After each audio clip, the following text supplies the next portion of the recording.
1% of dudes rapping, they ain't nice as me. 98% ain't live the same type of life as me. The judge gave me life and then they sent me where the life is be. That level 4 with depth and vice, the type of stuff they like to see. Two choices, fight or flee. I refuse to die a chump. I never been a mark, but damn, it's scary when that riot jump. I seen dudes cry, get punked, and some sexually brutalized. Knew a dude who lost his life and he was only doing 5 year-long racial fights when homie all you do is ride. Lonely days and nights up in a hole causing suicide. From the moment you arrive, you see the Mexican mafia, AB skinheads with big giant swastikas, pro-black philosophers, the BGF, the Kumi, and Muslims who will murk you from the nation to the Sunni. That MS was loony, quick to ride up on they rival. Even Christians went to church, hide knives up in a Bible. Political and tribal, the Crips and Damus, the Long Beach, the Hubs and the Dubs and the Grooves, the IE, the Bakersfield, the Dago Pyrus, the Hustlers quick to roll, the gangsters gon' move. Say, what's cracking, YouTube? It's your boy 16 to life, and I'm back like I'm on a parole violation. You're down! For those of y'all that's new to my page, in 1994, I got arrested. I was eventually sentenced to 16 years plus life, and I served 24 years straight in the California prison system. Yeah, that was me gassing right there on that intro song, and if you want to get that, it's available for purchase directly from me only on a 10-song EP. If you're interested, hit me up on my email, 16tolifemusic@gmail.com, Cashapp, PayPal, or Zelle me $20, and I'm going to get it to you ASAP, man.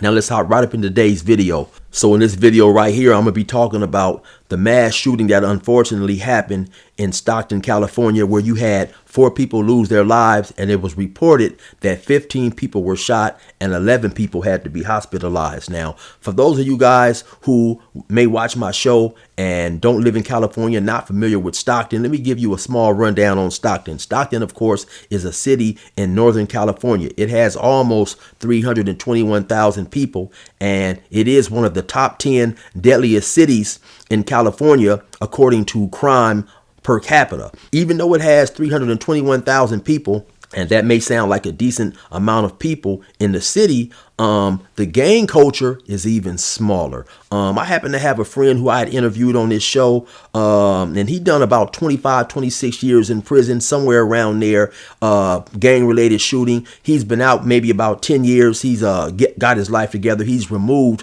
from all that stuff, and he happens to live in Stockton. I talked to him today, and he said, you know, chill, man, I don't see none of that stuff. You know, I don't see none of the gangs that's going on out here, the activity, so on and so forth. He's like, I don't live over there, and I'm so far removed from that stuff. And I say all that to say that unless you are living in that type of lifestyle and, you know, hanging around those people, 9 times out of 10, you'll have no problem with that gang type of stuff, unless you just happen to have a unfortunate chance encounter with an individual, and he, you know, he may want something that you got on, like your car or something like that, right? But that world is pretty much contained to the people who live in that world and the people who frequent and associate with the gang members of that world for one reason or another, whether it's by relation, whether it's doing business, whether just hanging, so on and so forth, right? Now, me, myself, I'm not extremely familiar with the Stockton gang culture. I happen to run across a channel, and it's called Moneyville Media, right? So shout out to Moneyville Media. I'm going to let him give you guys a breakdown,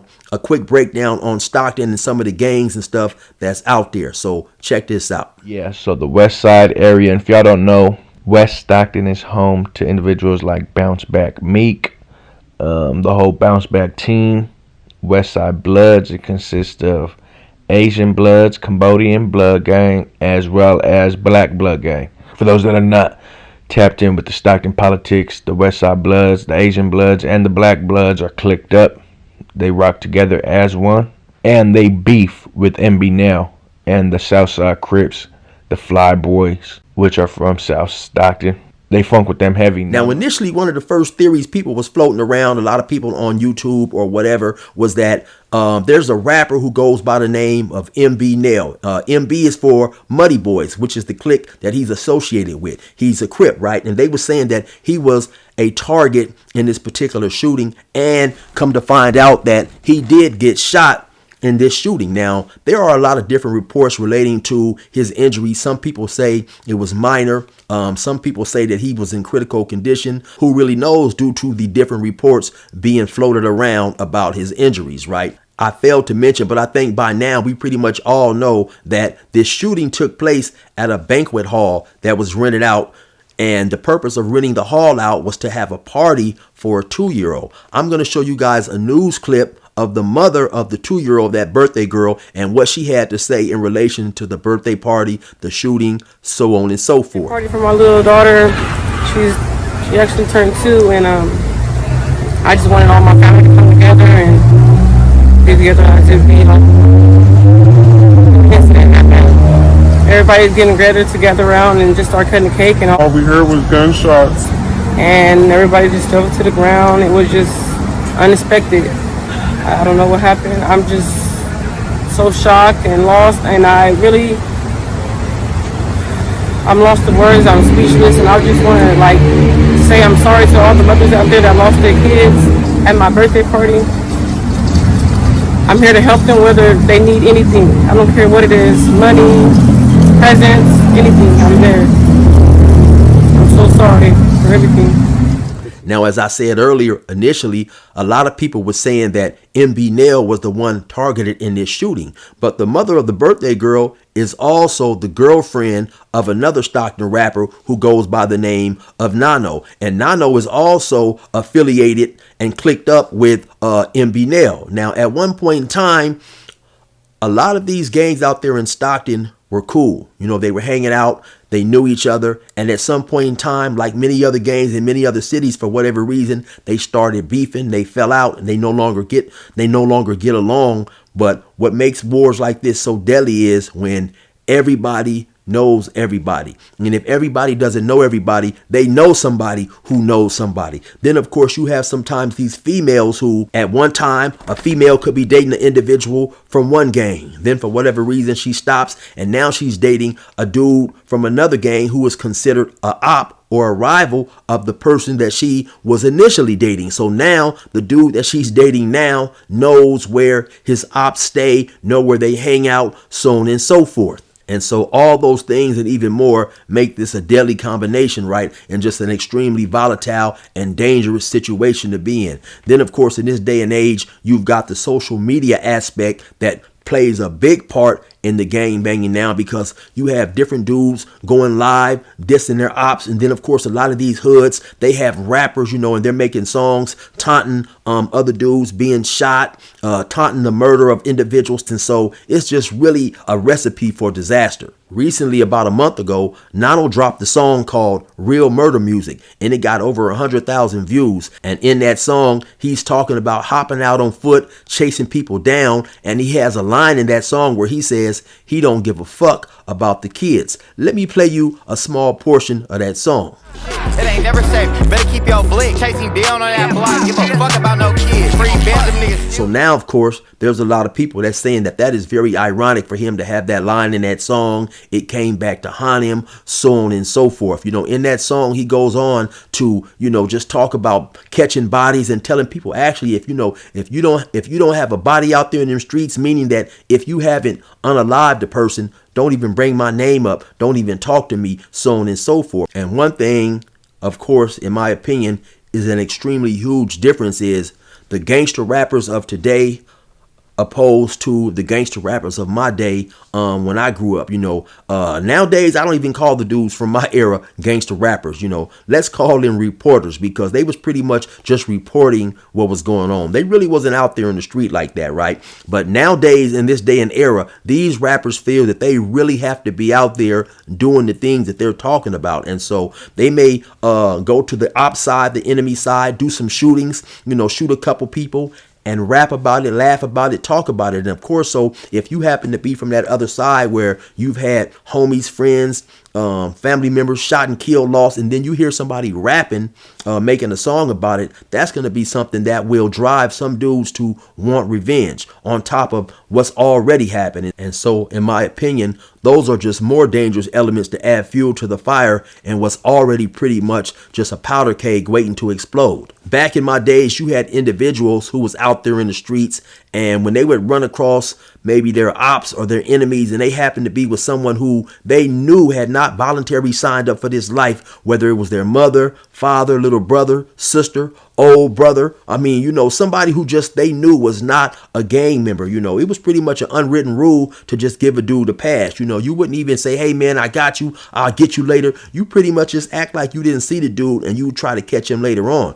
But that is not the sentiments of these gang members. And of course, if you happen to be the father, the cousin, the brother, the friend of a child who happens to get shot or injured in a shooting, of course, something like that is going to anger you, right? So you happen to have this individual, this gang member from out there, from Stockton, who goes by the name of 500 Wante, and he makes a video pretty much saying, hey, yes, we condone the shooting of kids. We condone catching someone when they're with their children or whoever and shooting at them, because people are shooting at him and his homies when they're with their kids and children and so on and so forth. And so let me just show you guys a video. Hey, y'all out of pocket. We just smoking, nigga. What you talking about? We smoking the other day, niggas. Yo, bro in there talking about they don't condone shit like that. Nigga sound like a bitch. We condone all that shit. We condone it, but we didn't do it. So, nigga, oh, God, don't put that on us. Bro, we condone this shit, though, because niggas be shooting at niggas with their kids and shit. I'm done giving all you niggas passes. That's the old me. You know, and it's crazy because what you see plaguing this city right here is pretty much going on in many cities all across not only California, but all across America. You know, these youngsters, they just have different ideologies about gang banging, shooting, and killing. And some of them feel if I can't get the person that I'm looking for, I will intentionally hunt down one of his family members, someone who's easy to find, and get him. And so it's definitely an extremely dangerous environment to try to live and thrive in. Now, last but definitely not least, I want to show you guys the father of the 14-year-old who was shot and lost his life in that mass shooting. And one of the things he said in this news interview that really got my attention is that right before the shooting started, I guess he happened to look back and he seen the shooter or the shooters, and then suddenly they just started shooting. So I was thinking like, damn, man, whoever was doing the shooting, they didn't happen to notice all these kids around. They didn't happen to notice all these young people and children running around this place, because it is estimated that it was anywhere between 100 and 150, you know, kids and people and stuff up in there. And so I was just thinking like, man, how could this dude not have seen all these children? So obviously it seems like he's seen all those kids and just didn't care. He was just like the perfect gift from God. All I could see is my son crawling on the ground and me trying to resuscitate him. At just 14, Amari Peterson took his last breath. He had one bullet hole right above his heart. I just heard gunshots, and then the shooter came in, and he came in. I turned my back and I looked at him, and then I just started seeing him shoot. Just sit down. Patrick's daughter was grazed, and in the panic before he could even react, everybody running off, and then my son is just sitting there, just crawling, trying to get up. So I got my baby. I had to hop back over the counter, and I'm trying to see what's going on with him. I'm trying to give him CPR and the bullet, and he just got blood coming out his face, and it's just something that a father should never have to go through. To my understanding, the FBI has become involved in this matter, and there's an $80,000 reward out leading for the arrest and convictions of the shooter or the shooters who participated in this mass shooting, right? So it is definitely an unfortunate situation. And my condolences, thoughts and prayers go out to everybody who was involved, everybody who lost a loved one, and also to the family members and friends of those who was injured in this shooting right here. You guys already know what it is. It's your boy 16 to life. Resume normal program.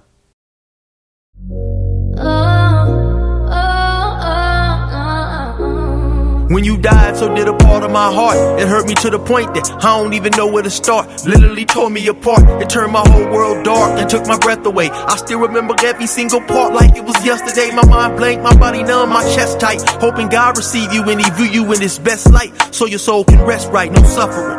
While I'm stuck down here, man, my pain constantly going like it's buffering. Emotions steady shuffling, I'm riding around.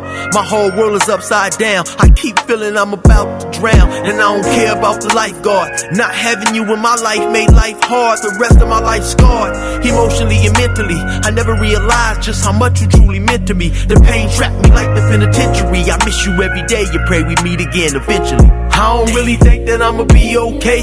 I miss you so much and I got so much to say. I've been really out of touch since God took you away. If I could book a flight to heaven, I would book it today. I don't really think that I'ma be okay. I miss you so much and I got so much to say. I've been really out of touch since God took you away. If I could book a flight to heaven, I would book it today. I often talk to the skies, hoping you hearing my voice. Every time that I do, my eyes get moist. I try to rejoice knowing that you up in heaven and take comfort in the words that were spoken by the reverend. But I always need Excedrin cause them thoughts give me a migraine.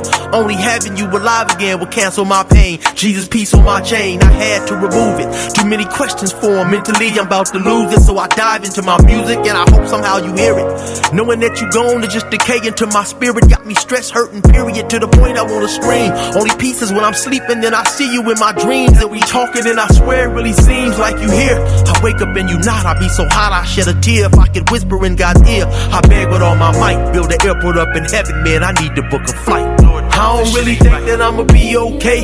I miss you so much and I got so much to say. I've been really out of touch since God took you away. If I could book a flight to heaven, I would book it today. I don't really think that I'ma be okay. I miss you so much and I got so much to say. I've been really out of touch since God took you away. If I could book a flight to heaven, I would book it today.